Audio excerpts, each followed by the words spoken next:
അതെ, കുഴിയിലൊക്കെ ഇറക്കുമ്പോഴത്തേക്ക് നോക്കി ഇറക്കണം, അല്ലെങ്കിൽ ഞാനിത് ഇവിടെ തിരിക്കേണ്ടി വരും.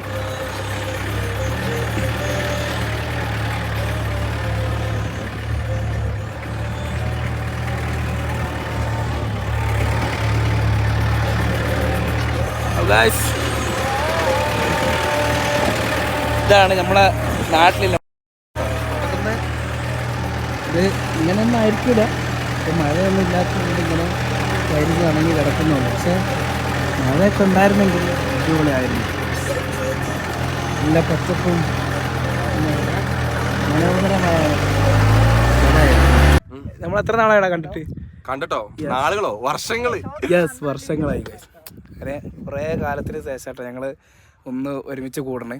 അതായത് ഞങ്ങളെല്ലാവരും ഒരുമിച്ച് പഠിച്ചായിരുന്നു. പക്ഷെ പഠിച്ചു കഴിഞ്ഞിട്ട് പിന്നെ ഒരിതില്ല, ഓരോരുത്തർ ഓരോ ഭാഗത്തേക്ക്. ഇവൻ ബത്തേരിയിലോ വയനാട്ടിലോട്ടും പോയി. വേറെ ഒരുത്തൻ പിന്നെ മല കയറി നടക്കണം, അവനെ ഞാൻ കാണിച്ചു തരാം. ഇപ്പോൾ വരും, വന്നിട്ട് അവനെ കാണിച്ചു തരാം.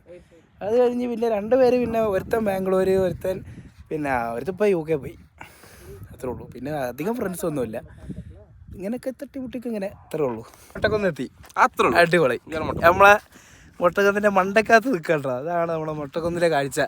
വൈകുന്നേരത്തിലെ കാഴ്ചയാണ്. അങ്ങനെ ഇനി ചില്ല ഒരു വണ്ടി കൂടി വരുന്നുണ്ട്. അവന്മാരോട് 6 മണിക്ക് ഇവിടെ എത്ര എന്ന് പറഞ്ഞിട്ട് അവന്മാർ ഇതേ സമയം കണ്ട 7 മണി ആയിട്ടുള്ളൂ. ജസ്റ്റ് 7 മണി ആവാനായിട്ടുള്ളൂ. അപ്പം ഇനി ലാസ്റ്റ് അവന്മാരും കൂടി വന്നു കഴിഞ്ഞിട്ട് ഒന്നുകൂടി ഒന്ന് ഉഷാറാക്കാം. ആണ് ബീച്ചിൽ ഇങ്ങനെ. ഇത് എൻ്റെ ചെങ്ങായിയുടെ അനുജനാട്ടോ.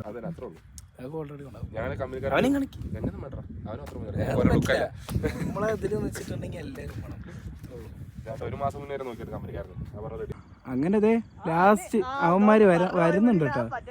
ഇവന്മാരോട് എത്ര 6 മണിക്ക് മുമ്പായിട്ട് വരാൻ പറഞ്ഞേ. അങ്ങനെ അവസാനം അവര് വന്നു. 2 ഒരു പച്ച നീല ലൈറ്റൊക്കെ വെച്ചിട്ടുണ്ട്.